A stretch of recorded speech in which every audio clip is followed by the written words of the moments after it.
Okay, today we are going to study the energy balance equation. And the energy to make this energy balance equation, we can use the first law of thermodynamics, which is the conservation of energy principle.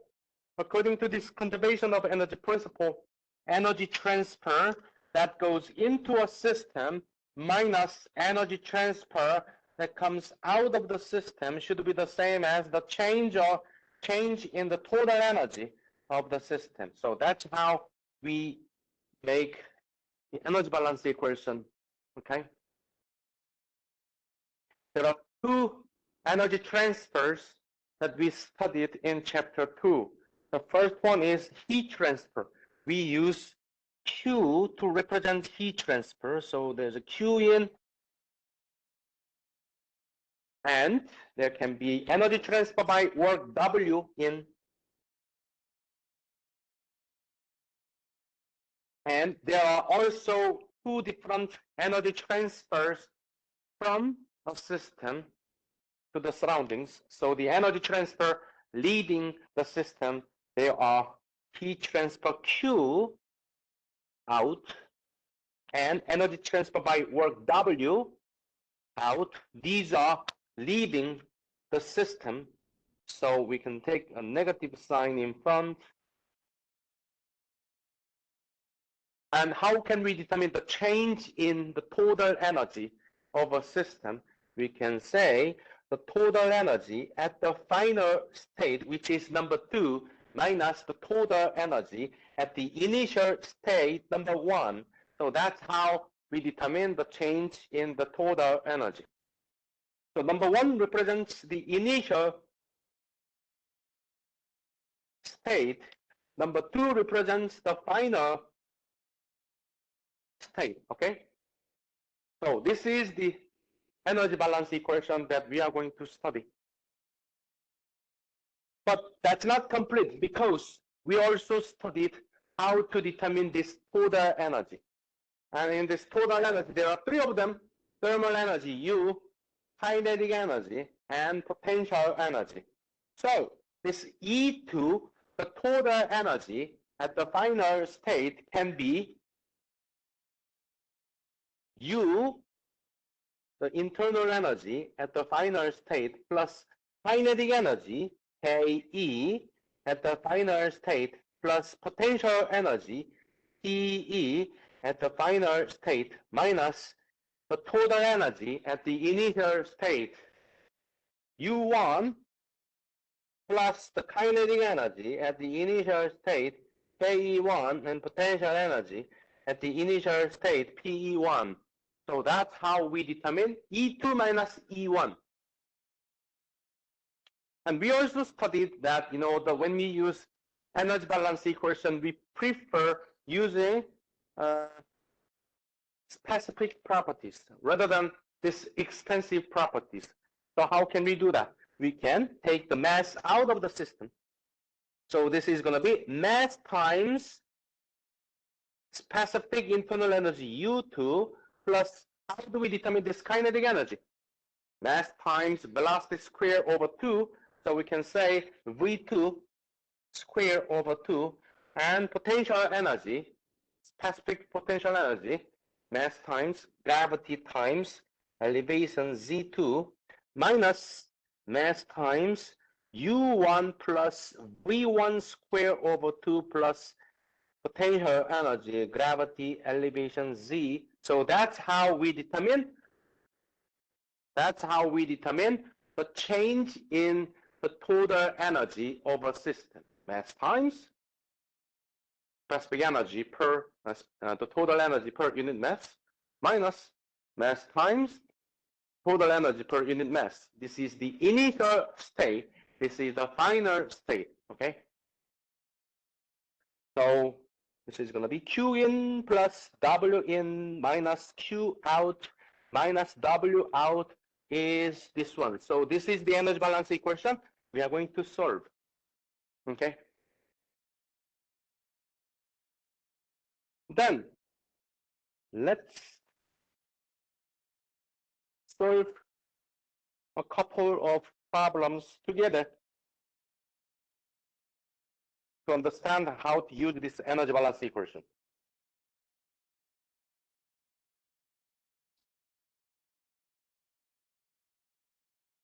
There is a classroom, and it normally contains 40 people.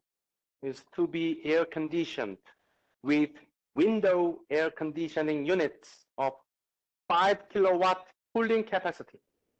Person at rest dissipates heat at the rate of 360 kilojoule per hour, and there are 10 light bulbs, and each has a rating of 100 watts. The rest of the rate of heat transfer to the classroom through the walls and windows is about 15,000 kilojoule per hour. If the room air is to be maintained at a constant temperature of 21 degrees Celsius, we want to determine the number of window air conditioning units. So let's solve this problem.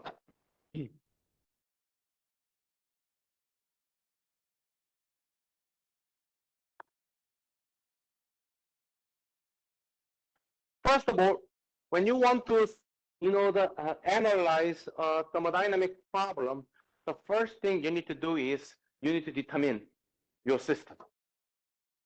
So, what is our system? The classroom, air conditioning unit, or the 40 people, light bulbs, windows, walls. Which one is our system? By the way, just for your information, the easiest way to determine a system is based on whose property is changing during the process.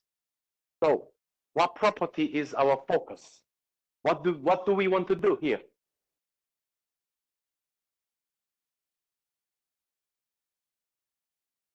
Yeah, we want to maintain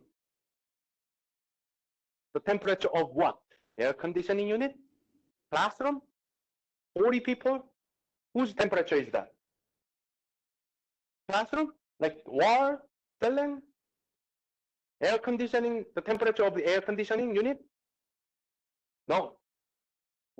Whose temperature is going to be maintained? The air in the classroom. Yeah, the air in the classroom is going to be maintained. Not human. If you maintain your body temperature 20 degrees Celsius, means that dead body, right?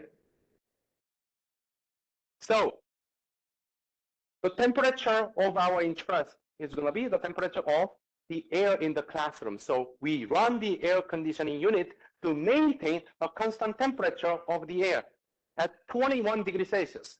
So air is our system, air. So when you have a system, what do you need to do next? You need to determine its surroundings. So how do we determine its surroundings? Surroundings are those exchanging energy with the system. So that means that that the surroundings should be the heating the air or cooling the air. So name one surrounding. So which one increases or decreases the temperature of the air? Yeah, light bulbs. So that is one surroundings. So there is one surrounding, light bulbs. Yeah, people. But let me draw these light bulbs. I'm not measuring, the painting. So, but it looks like light bulbs, right? Not yet. That looks like light bulb, right? So how many of them? 10. 10 of this one. So that is surroundings. So what is the direction of energy transfer? This way or this way? From the light bulbs to the air, right? So there's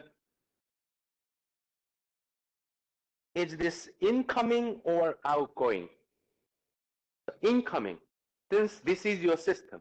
This is not your system. So in this, on this air, this is incoming energy transfer, right? So this is among them Q in, I guess. So there's a Q in. So name another surrounding. people. There are 40 people.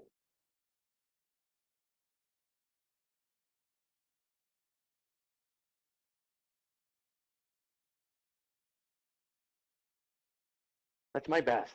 Okay, but it looks like human, right? No. So how many of them? 40. So what is the direction of energy transfer? This way or this way? The incoming energy transfer. So that is again Q in. So there's another Q in. And what else? Yeah, the windows and walls. Oh, that's challenging, right? This is window and there's wall. Okay, so the direction of heat transfer is heat transfer through these windows and walls to the air. So that's also Q in. Is that it, or there's more? Any more surroundings? Yeah, the air conditioning unit. Air conditioning unit. It's a window air conditioning unit. So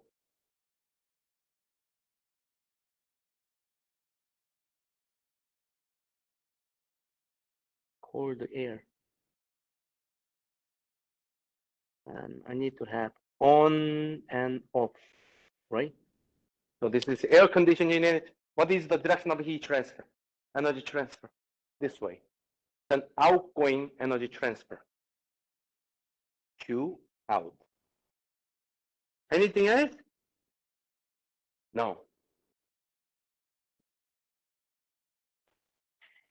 Then let's determine the amount of heat transfer, Q in. So light bulb first. What is the rating of this light bulb? 100 watts. That means every second, each light bulb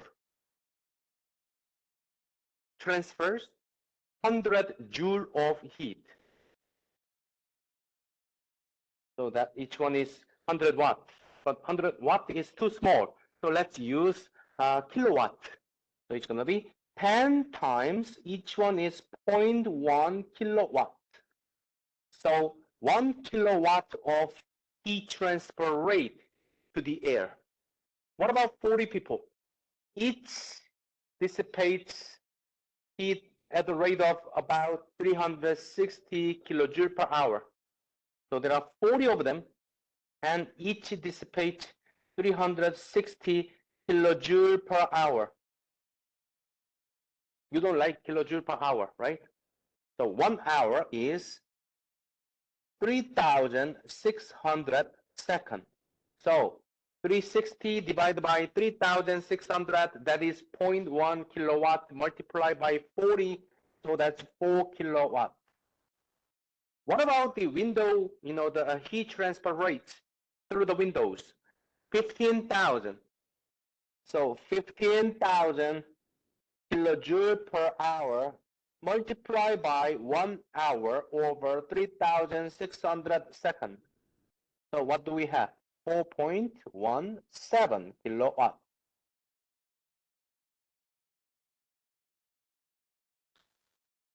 So I guess we are ready to, use the energy balance equation. So let's look at this energy balance equation.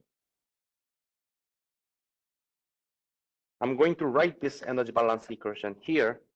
So we have Q in. So how many Q ins? We have light bulbs. So 1 kilowatt.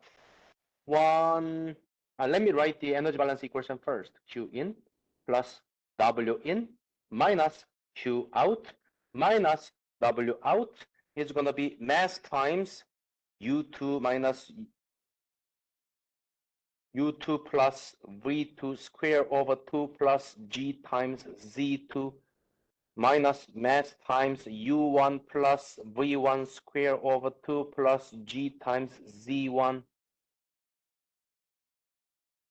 So first, Q in first. How many? 1, 2, 3. I'm going to say 1 kilowatt and 4 kilowatt. 4 kilowatt plus 4.17 kilowatt. Do we have energy transfer by work? Is there electric work goes into this air? Is there mechanical work goes into the air? No. Is there heat transfer from this air to the outside? Yes, that AC. What about energy transfer by work from the air in the classroom? The air is producing electricity. Sounds amazing, right? But it's not possible.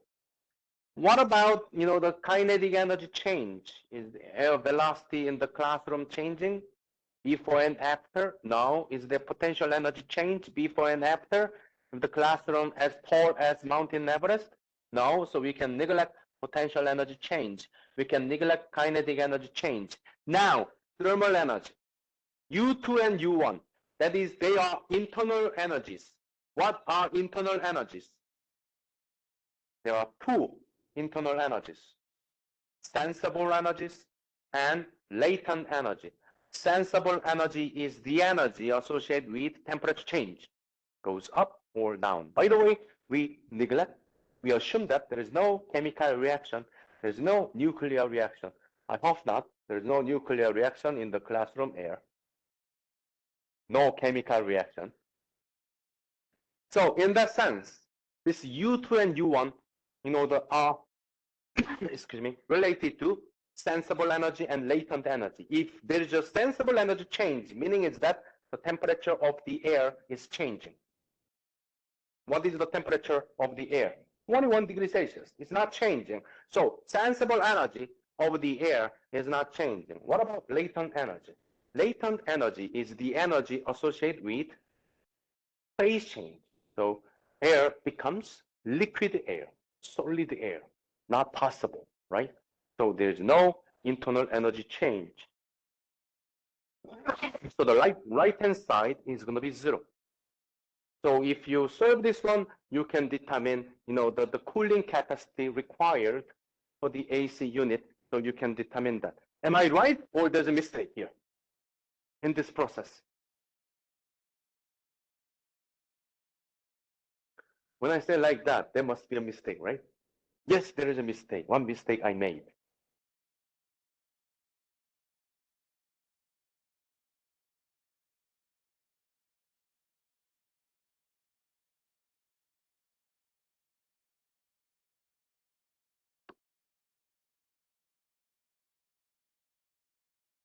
Okay. What is this equation? Energy balance equation. Are they energy? What is the unit of energy? Joule. Is this watt? Is W joule? No, this is watt. What is watt? The unit of power. So this is energy balance equation, but I wrote powers. That is wrong. So how can you convert this power into energy, heat? And remember the units. Watt is joule per second. Power is energy per time. So if you want to get energy out of this, you need to multiply by time t. So Q in is not 1 kilowatt. 1 kilowatt times time t times time t times time t. So times time t times time t times time t. Then this is okay. Okay. So don't get confused between power and energy. Power and heat. Power and work. Okay. Power is the rate of energy, the rate of work, the rate of heat. Okay. And if you solve this one, you can determine Q out. This Q out should be 9.17 kilowatt times time t. So each air conditioning unit has a 5 kilowatt capacity. That means 5 kilowatt is the cooling rate of each air conditioning unit. So the total, the heat transfer from one unit of air conditioning is going to be 5 kilowatt times T. Then how many air conditioning units? The number of air conditioning unit is X. So X is going to be 9.17 kilowatt times time T. And then we don't care about this time T, so you can cross them out. What is X? So X is 1.83. So we need 1.83 units of air conditioning. X is the number of AC. So each AC can remove heat at the rate of 5 kilowatts. And how many heat transfer rate into the classroom? 9.17. So 1 is not enough. So how many do we need? 1.83. So if you write 1.83, is this right or wrong? This is wrong. If you go, to go to Walmart and, to ask the staff that I want to buy 1.83 air conditioning unit. So there's one AC unit and there's another one, and you need to chop it, right? Into two pieces, 0.83. Now, you cannot say that. It's going to be 2 air conditioning units required. Then you can maintain a constant temperature. Because 5 kilowatt means the maximum cooling capacity.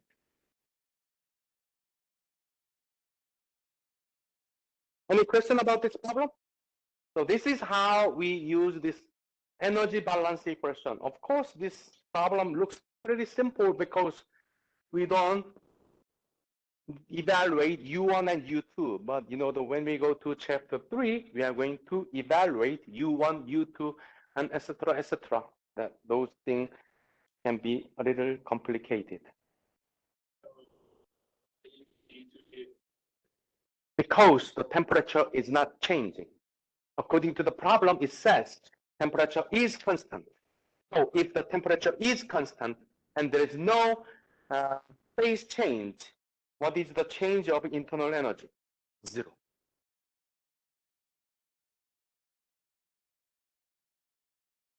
Then let's look at the next problem. Fan is to accelerate air from 0 meter per second to a velocity of 8 meter per second at the rate of 9 cubic meters per second. Determine the minimum power that must be supplied to the fan. Take the density of air to be 1.18. So what is the first step again? You need to decide, what is our system, right? So what is your system? Fan, air, so you have two choices, fan or air. So to determine, your system, think about, what property is on focus. What is the property that we are looking at? What is changing? Huh? What is changing here? Yeah, velocity. Whose velocity? Air velocity. So air is your system. So air is our system. What is the surrounding? It's going to be fan, right? So fan, what fan does? It provides energy. It provides work. Energy transfer by work, W. So W is what fan does. Is it incoming W or outgoing W? Out. So what fan does? Fan, increases the velocity of the air. So fan increases the total energy of the air. So that's incoming energy transfer. If the total energy goes down, then it's outgoing. AC is out because we remove heat from the air to the outside. So always think about, does it increase the total energy? Does it decrease the total energy? Then you can determine whether it is incoming or outgoing. So that's incoming energy transfer. So that's all we need. We only have one surrounding, so which is easier than the previous problem. Then what is the next step? We just determined our system. We just determined its surroundings. So the next one is going to be applying this energy balance equation. So I'm going to write the energy balance equation here.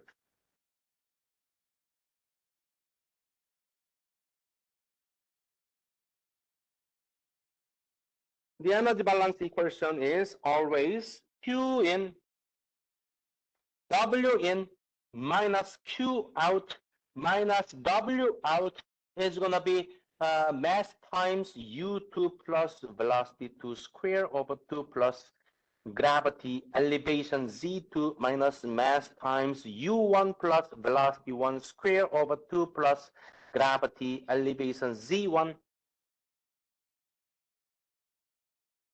So I guess we are ready to solve this problem. Let's evaluate one by one. Is there incoming heat transfer? Something, the heat the air? No.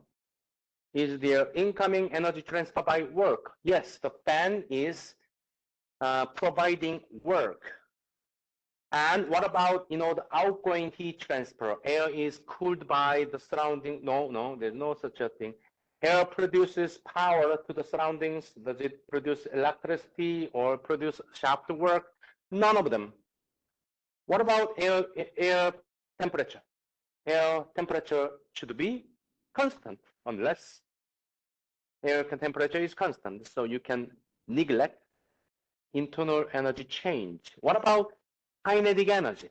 Yes, there is a change in kinetic energy. The velocity is increasing from 0 to 8. So we have these two. What about potential energy? The fan is blowing air from the ground to the mountain Everest.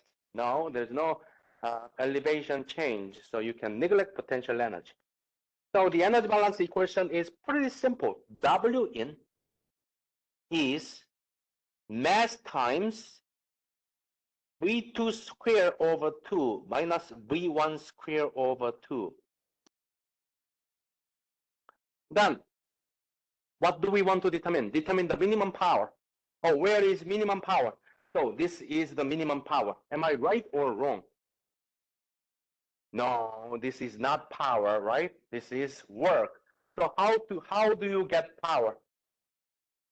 Divide by time t. So let's divide each term by time t.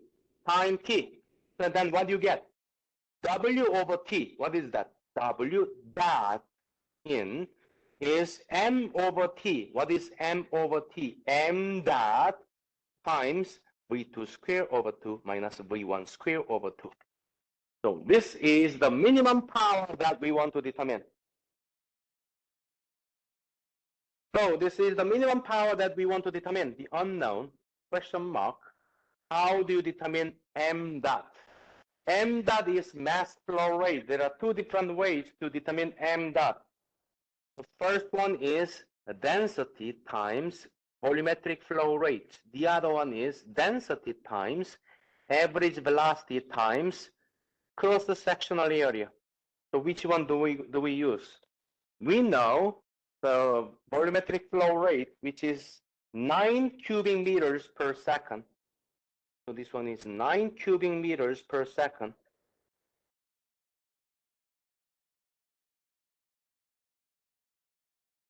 Cubic meters per second. What is the density? 1.18. 1.18 kilogram per cubic meters. So we have everything. What is the final velocity? Final velocity is 8 meter per second. The initial velocity is 0 meter per second. So we have everything. Can you determine the minimum power? Yes, we can. So if you do, the minimum power is going to be 340 watts. Is the minimum power we need to provide to the fan to increase the velocity from 0 to 8 meter per second. In reality, is this the power we need to supply, or is it greater than this value or less than this value? In reality, so think about that. You're running a fan. Then if you touch the fan, what do you feel? Hot, right? Why it is hot? Because the motor in the fan is generating heat.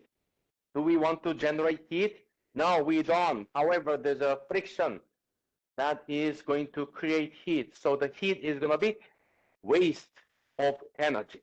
So whenever you run a fan, that there is a energy waste. It's going to be created. Should be from the power supplied.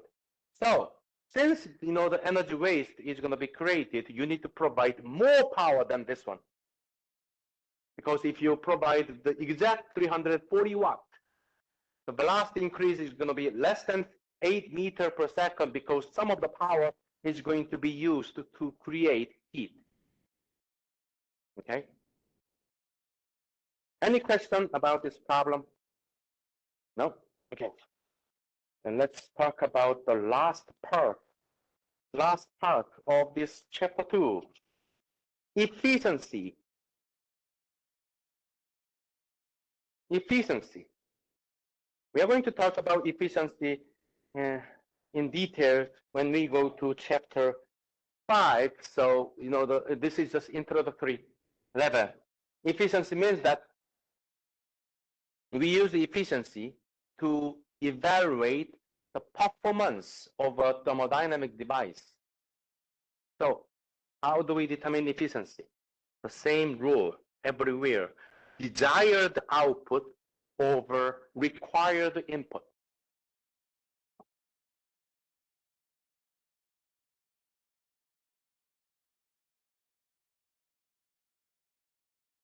So that's how you determine the efficiency. So let's talk about an example. If you have a motor,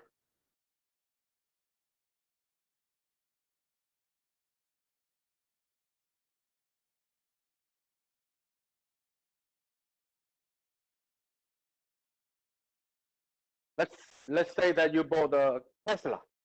It has a motor inside. It has a battery inside. So the battery provides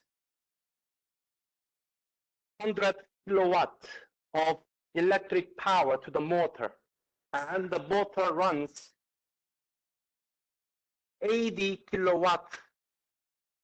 Then what is the efficiency of the motor? 0.8, in other words, 80%. Then what happens to 20%? It's been used to heat the motor, right? So that, when you drive your car, if you, touch the engine, do you want to touch the engine? No, you don't, because it's hot. Why it's hot? Because, there is a energy waste has been created while the engine was running. That's what do we want? We don't want. However, that is the side effect, of the energy conversion. Unless you have 100% energy conversion. Let's assume that you have an engine that runs 100% efficiency. If you open the engine hood, you should feel no, the heat from there. The engine should be at the same temperature as the room temperature. The engine is hot, that means that the energy conversion efficiency is less than 100%. Okay? Like, for example, if you buy a stock, let's say, the Google stock, and paid $100, and then now it is only $80, your efficiency is going to be only 80%. Okay? So we are going to talk about this efficiency later in chapter 5 in more detail, but let's solve one problem just to get to the idea about this efficiency. Water is pumped from a lower reservoir to a higher reservoir by a pump that provides 20 kilowatt of shaft power. The free surface of the upper reservoir is 45 meters higher than that of the lower reservoir. If the flow rate of water is 0.03 cubic meters per second, we want to determine the mechanical power that is converted to thermal energy during this process due to frictional effects. So what is the thermal energy converted from the mechanical power? Do we want to produce thermal energy while running pump? No, we don't. But it happens, it occurs because of frictional effect. So how much energy is wasted during this process? That is how much, determine the mechanical power that is converted to thermal energy. So how much mechanical power was wasted during this process? That's what we want to determine, okay? So how can we solve this problem? Very simple. What is the first step? Always, what is our system? That's right. Because there is a change between number 1 and number 2. What is changing? Oh, temperature? No, the height. So height change, meaning is that the potential energy of water changes during this process. So water is our system because the potential energy of water, not the potential energy of the pump, not the potential energy of the air. So since water property is changing, water is our system. Then what is its surroundings? Anything provides energy transfer either in the form of heat or work? Yes, pump. Pump is the reason why the potential energy of the water goes up. So pump is its surroundings. So what pump does? Provides what? W. Is it incoming W or outgoing W? Incoming. If it is outgoing, the potential energy should decrease, right? So this is the our problem. So this is the physics of this problem. Now let's talk about mathematics of the problem. So what is the mathematics? The energy balance equation. So I'm going to write the energy balance equation. What is it? Q in plus W in minus Q out minus W out is mass times U2 plus kinetic energy first, potential energy, and mass times specific internal energy and kinetic energy and potential energy. So this is the energy balance equation for this water. So let's evaluate one by one. Q in, anything heating the water? No. W in, yes, the pump. Q out, yes, heat is, created during this process, and it's gonna be, transfer to the surroundings. So there's a Q out. And W out, the water producing work? No. And is there temperature change between the water and the lower reservoir and the upper reservoir? No. So the internal energy change is neglected. Velocity change, what is the velocity at point 1? 0. What is the velocity at point 2? 0. You can neglect kinetic energy. Is there potential energy change? Yes. Some people may, ask this question, oh, there's a pump. Therefore, there should be velocity increase, isn't it? Then why don't we consider kinetic energy? Do you know the answer?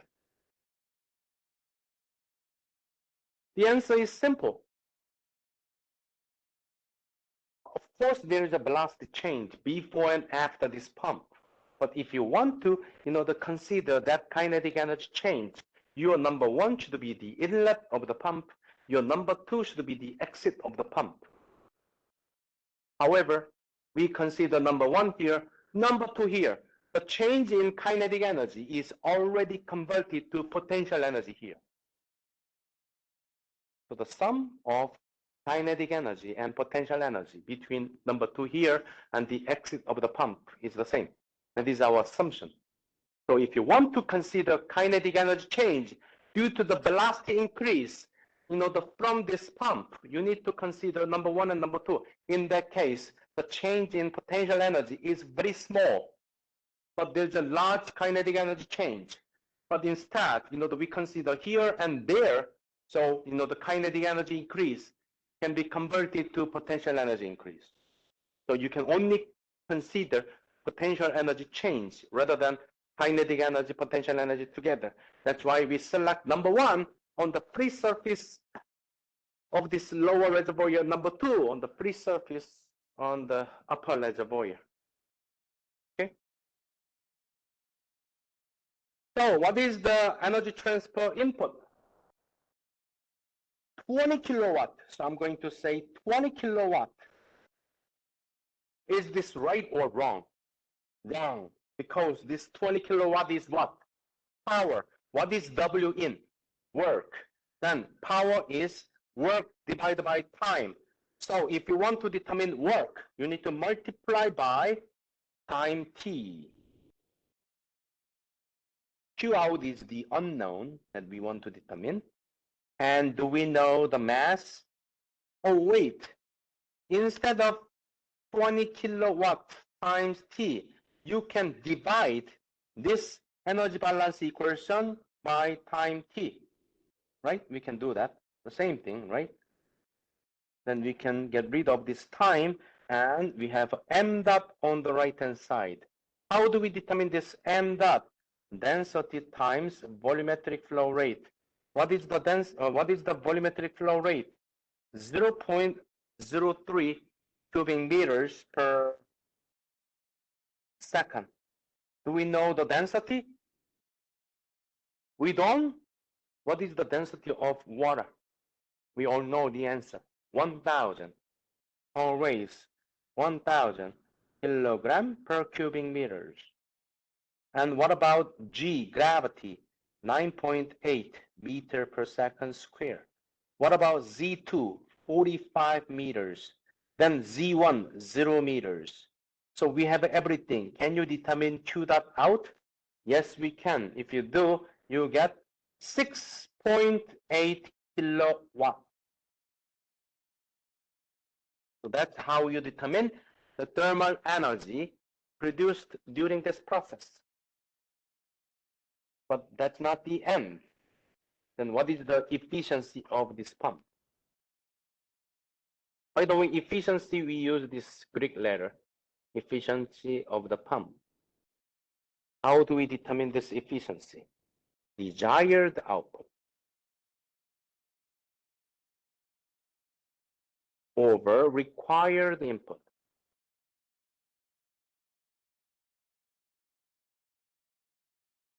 What is the required input? So 20 kilowatt, that is the electricity that we need to run the pump. So 20 kilowatt is the required input. What is desired output? 6.8? Do we run the pump to heat something? No. Then what is the desired output? Yeah, 13.2. 620 minus this energy waste. So 13.2 is the mechanical energy per unit time that goes into the water. So if you do the calculation, you get about approximately 66%. That is the efficiency of this pump. That completes chapter 2. Any questions?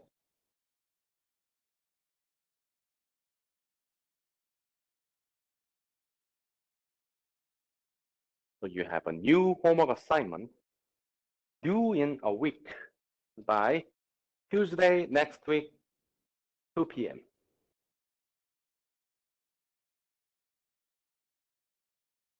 I think there was a homework assignment due today. Since this is the first homework assignment, I extended the due date, so it's going to be by this Thursday. If you have any difficulty uploading your homework assignments, feel free to let me know, okay? Were you okay uploading those homework assignments? Any question about chapter 1, chapter 2? I know that you were very bored in the first 2 chapters. That I told you it's not fun, but now we are studying the new chapter. Very interesting, chapter 3. Oh, you're still writing? Okay. Chapter 3. So what we are going to study chapter 3? We are going to study, we are going to evaluate a property What kind of property? There are many properties that we are going to evaluate. One of the examples is going to be here, U1, U2. We are going to evaluate U1, U2. Is that it? No, there are many, many more properties that we are going to evaluate. Actually, we can evaluate any thermodynamic properties once you study chapter 3. If you know pressure, temperature, you can determine its specific volume, specific internal energy, specific enthalpy, specific entropy, not specific entropy yet until chapter 6. And if you know volume, mass, temperature, you can evaluate its pressure. If you know pressure and you know the volume, then you can determine its temperature. So if after chapter 3, you can evaluate any thermodynamic properties. So that is the first part of this chapter 3, evaluating a property.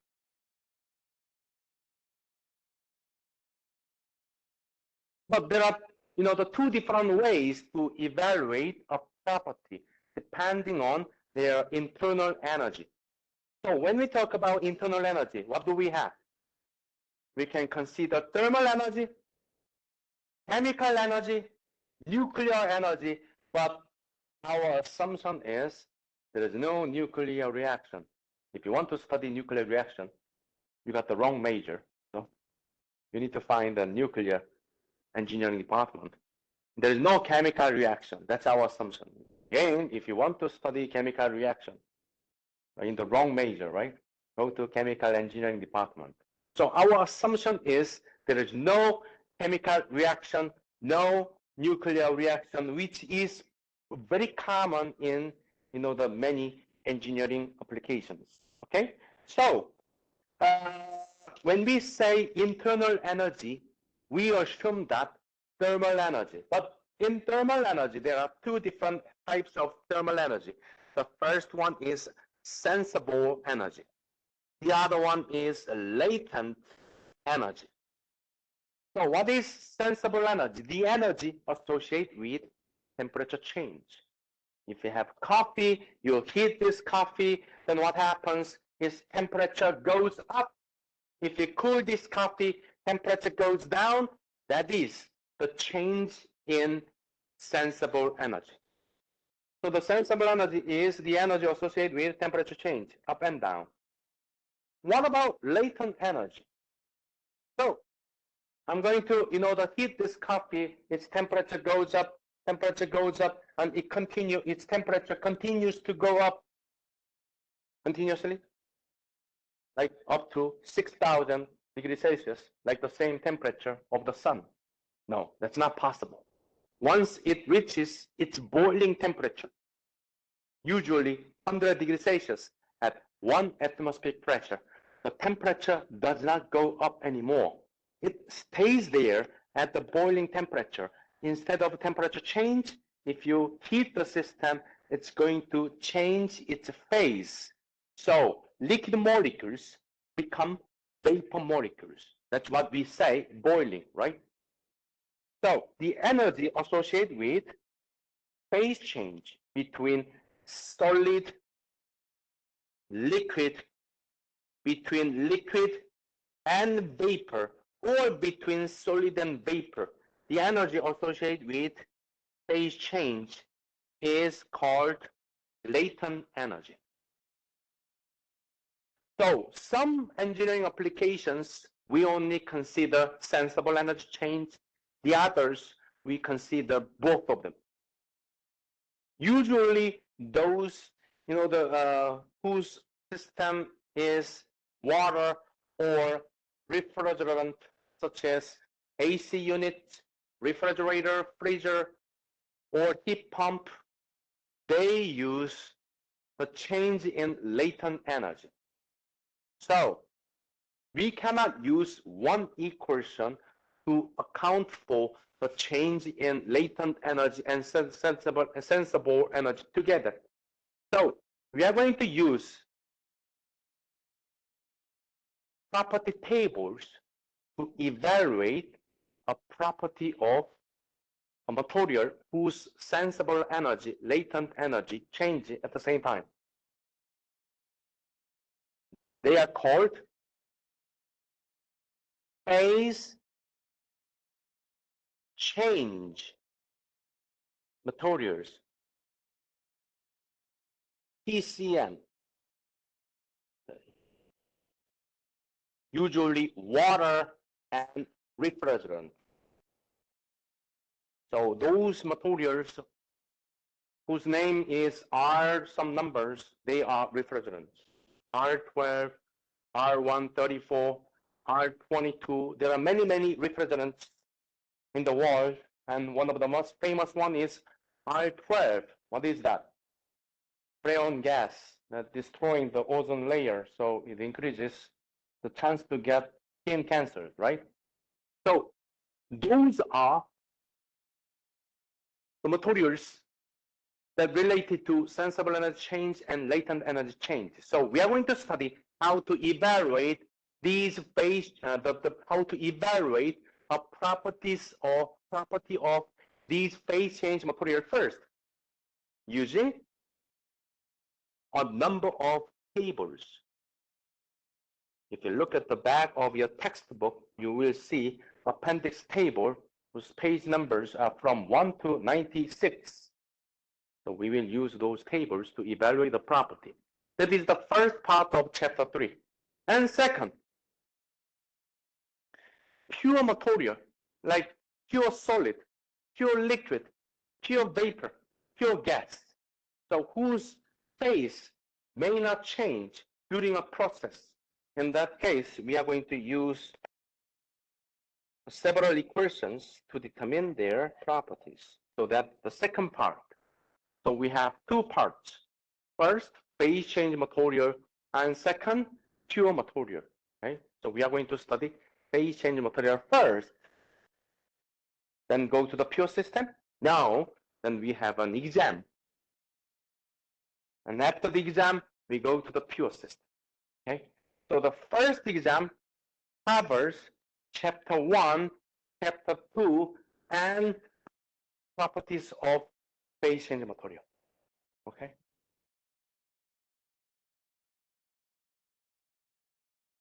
And let's study how to evaluate properties of phase change material. First of all, there are many different phase changes: solid liquid phase transition, liquid vapor transition, vapor solid transition. But among them, what is the most used phase transitions in the world between liquid and vapor? So our focus is on liquid vapor transition. Okay, so this is what we are going to study.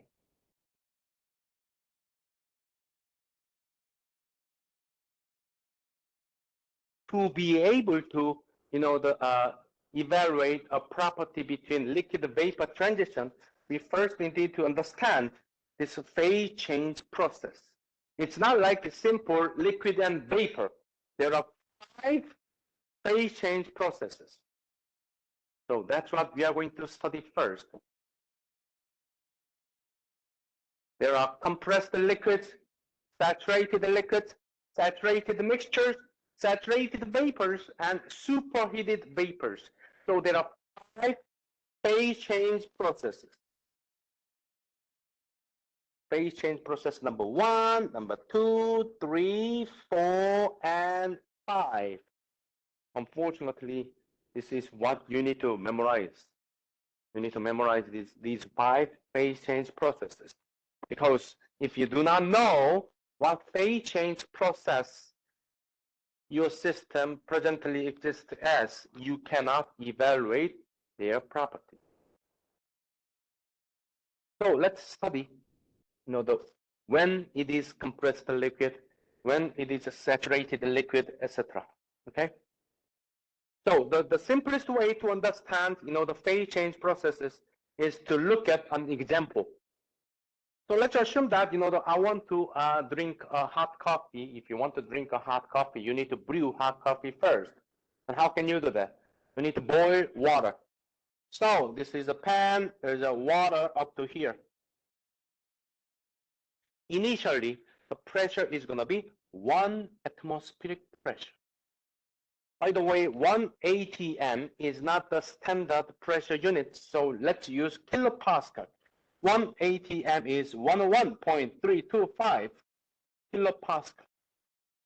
Just for your information, at this pressure, the boiling temperature of water is what? 100. In thermodynamics, we say saturation temperature, T set.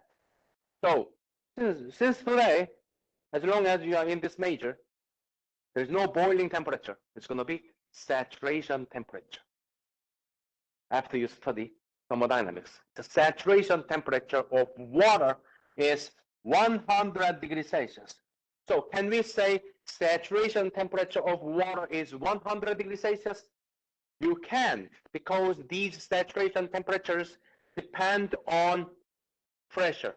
So the way you can say is going to be the saturation temperature of water at 1 atmospheric pressure is 100 degrees Celsius. What about the saturation temperature when atmospheric pressure is different from 100? Of course, this one will change. What is the saturation temperature when the atmospheric pressure doubled? Then it's going to be 120. When it is less, then of course the saturation temperature goes down. You remember about the story in Denver. If you go to Denver, the atmospheric pressure is lower than here, therefore their saturation temperature is lower than here. Okay. So initially, let's start with the room temperature. The water is at 20 degrees Celsius.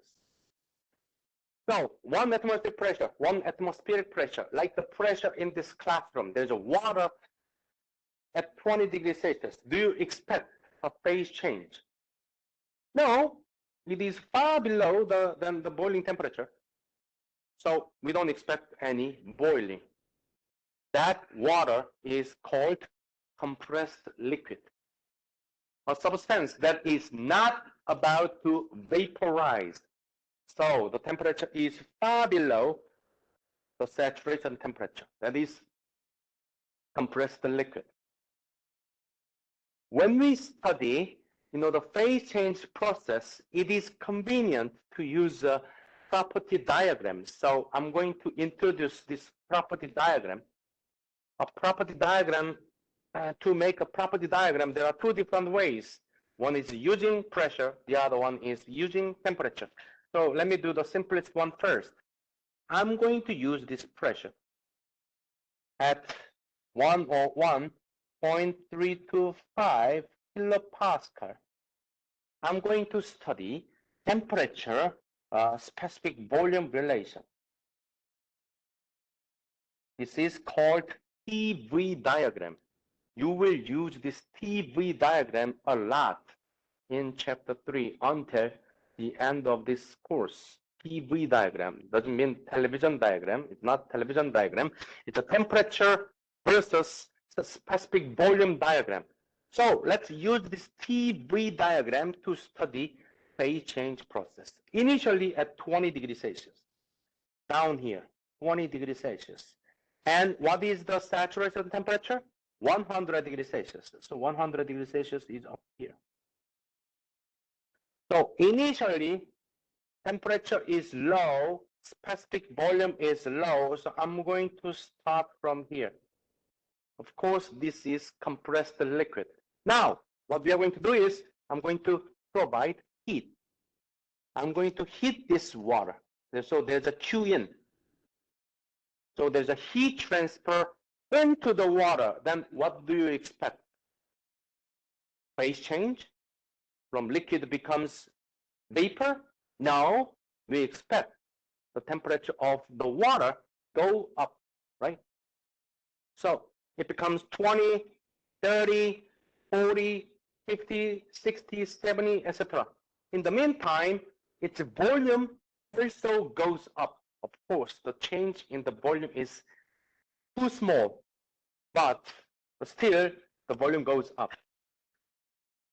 So when you heat the water, its temperature goes up from 20 to 100. Its volume goes up, so this way. And there will be one moment when, everything is in the liquid phase, but the temperature is the saturation temperature. There will be one moment when you heat the water, its temperature goes up, and there will be one moment the temperature reaches the saturation temperature. The volume is slightly up. So this one is 100 degrees Celsius. However, there is no phase change yet. So everything is in the liquid phase. That is called saturated liquid. So this one is phase change process number 1. This one is phase change process number 2. Everything is in the liquid phase, but the temperature is the boiling temperature, 100 degrees Celsius. This point is number 2, saturated liquid. And this blue below is going to be number 1.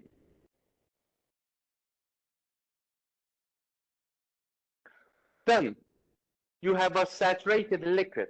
If you keep providing heat, what happens? Temperature goes up? Not anymore. The temperature is already the boiling temperature. So any heat goes into the system is going to change its phase. So the liquid molecules become vapor molecules.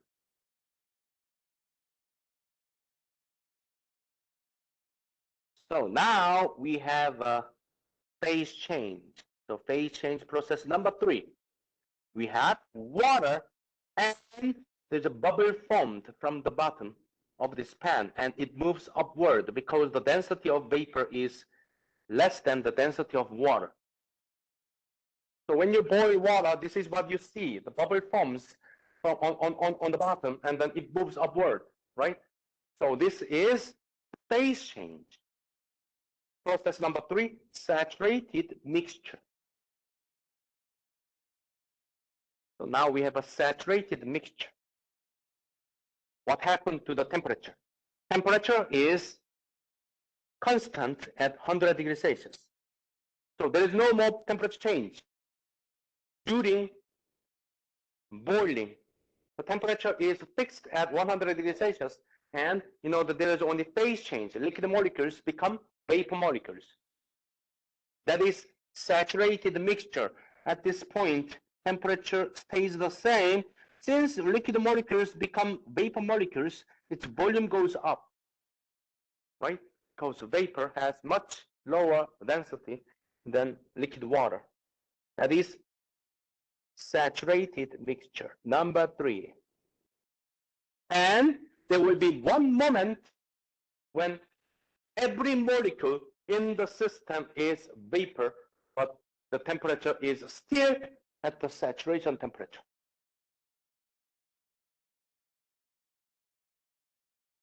Oh, no more water, no more liquid water, just vapor.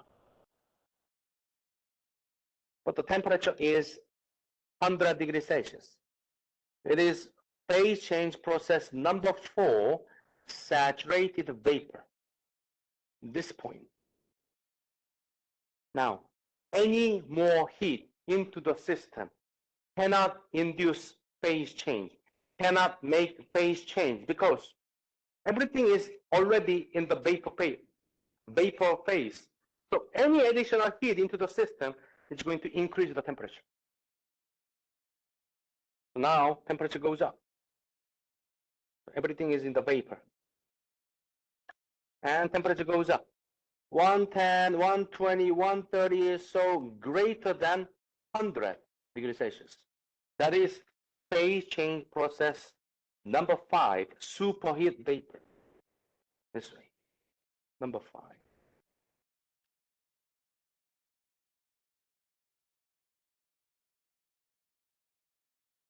So when we see, the pure water, pure vapor, we see compressed liquid and superheat vapor.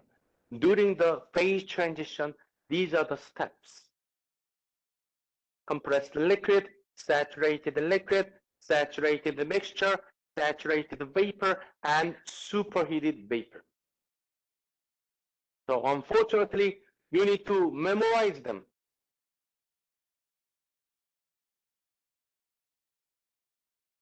These 5 phase change processes, you need to memorize them.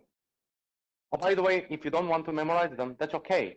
You can make one formula sheet for your exam. So you can write them down on your own formula sheet and you can use it in the exam.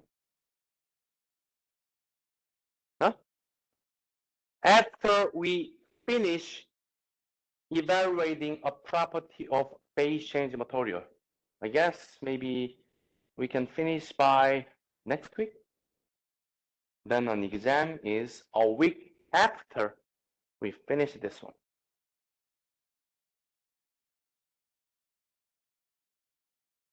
But usually the first exam is easier than the other exams. We will talk about that later. Because the most important thing is not about, how we solve these problems thermodynamically. The key thing that you need to understand is how to evaluate the property. So this evaluating a property is not, the very creative. It's a very straightforward, the step-by-step process. So if you are able to do them, then you have no worry about the first exam. However, it is very important because if you are not able to, evaluate a property, you cannot study any future materials in thermodynamics. So the first exam is just to, to check whether you are capable of this finding a property. So the first, the exam will be easier than the other two exams because the other two exams are about thermodynamic problems, various thermodynamic problems, but the first exam is to check whether you are ready or not. But if you don't do well in the first exam, that means that you are not able to evaluate the property, so you cannot do well in the second and the third exam.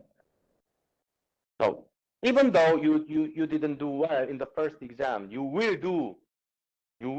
the study again, because if you do not know how to evaluate a property, you cannot study any, the more chapters.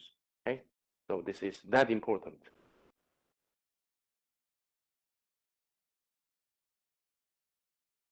So we usually, whenever we want to evaluate a property of phase change material, we use these property diagrams a lot.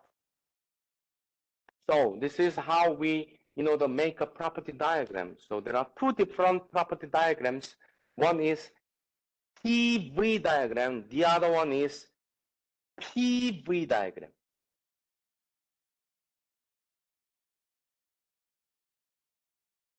PV diagram means, the how temperature, the volumes are related when the pressure of the system is this value. So if you have water and the pressure of water is at this number, then your water should be on this line, somewhere on this line. If your system is somewhere here, that means its pressure is not this number. So as long as the pressure of water is this number, it should be on this line. So that's our assumption. So if you know the pressure of your water system, then you can make this PV diagram for that pressure, and your system is supposed to be somewhere on this line, not away. So that is our assumption. So if you want to evaluate a property of phase change material, you need to know either pressure or temperature. Then what about if you know temperature? Let's say the temperature of our system is 30 degrees Celsius. Then you can make a PV diagram for this temperature, and PV diagram looks very similar to TV diagram but upside down. So PV diagram looks like this. So if you are able to make this PV diagram for this given pressure, given temperature, your system is supposed to be somewhere on this line, not here, not there. So since you know your system is on this line, you can evaluate its property, let's say specific volume or pressure. Okay?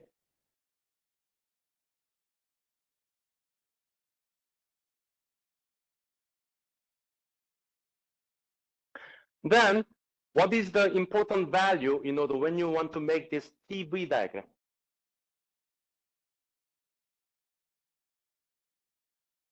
If you make this TV diagram at a certain pressure, let's say, the 300 kilopascal, when I have, I have a water system, and when I measure the pressure of this water system, the pressure was 300 kilopascal. Then you can make TV diagram, and TV diagram always looks like this. So this TV diagram looks like this. And at this temperature is saturation temperature, the boiling temperature. And whenever the pressure is this value, water should be on this line. Not here, not there, always on this line somewhere. If the temperature is 20, here. If the temperature is saturation, somewhere here. If the temperature is greater than T set, here. So you can locate your system if you are able to make this TV diagram. Okay? So what is the important parameter here? T set. So there are different T sets for different pressure values. So you need to be able to find this T set for a given pressure. And how can you do that?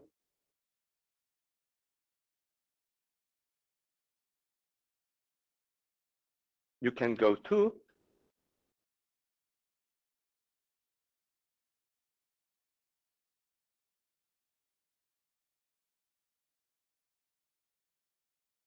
property tables, such as this one. Table A3, properties of saturated water pressure table.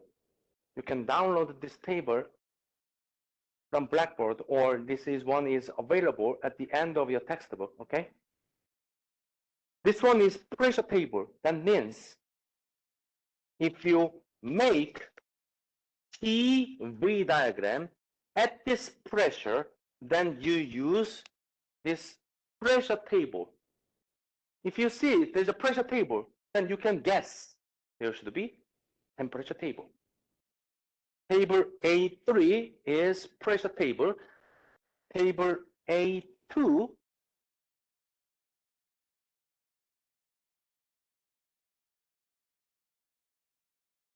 is temperature table. So whenever you make property diagram, you are going to use either table A2 if you know the temperature of your system, table A3 if you know the pressure of your system. Then there are two property diagrams. One is TV when you know pressure. The other one is force. Now PV when you know what? Temperature. Let's say 30 degrees Celsius. Then PV diagram looks similar to TV diagram, but upside down.